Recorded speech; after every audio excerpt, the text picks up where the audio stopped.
Why is understanding poker flop texture essential for playing flops?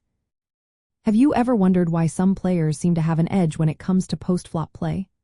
Understanding flop texture is a key factor that can make all the difference. So, why is it so important? Flop texture refers to how the three community cards on the flop interact with each other. This interaction shapes the potential for straights, flushes, and strong made hands. Recognizing the texture helps you gauge the strength of your hand compared to your opponent's possible holdings. Flop textures can be categorized as dry or wet. A dry flop contains disconnected low cards, which means there are fewer possibilities for strong draws. For example, a flop like 8 of spades, 4 of diamonds, and 2 of clubs is considered dry. On this type of board, continuation bets are often more effective. Opponents are less likely to have connected strongly, making it safer for players with medium-strength hands. On the other hand, a wet flop features coordinated cards that create many straight and flush draw possibilities. A flop like 9 of hearts, 10 of spades, and Jack of hearts is a classic example. These boards tend to generate more action because many players can have strong draws or made hands. On wet flops, you need to be cautious and consider the likelihood that your opponents have strong holdings.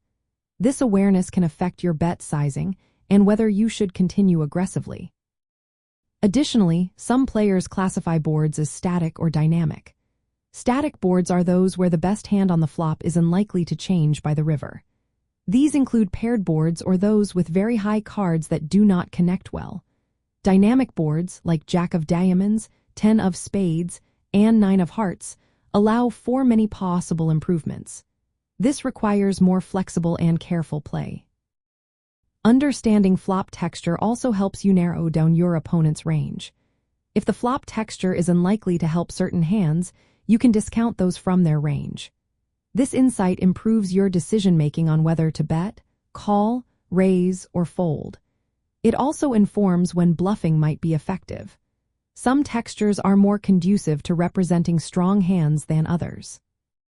In practical terms, knowing flop texture enables you to adjust your aggression based on how likely your opponents are to have connected with the flop.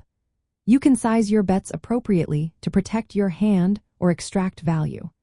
You can also identify spots to bluff when the board is unlikely to have helped your opponents.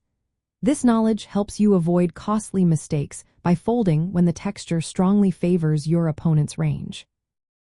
Overall, flop texture is a fundamental element of post-flop play strategy. It provides critical information that shapes your understanding of the hand's development and your opponent's potential holdings.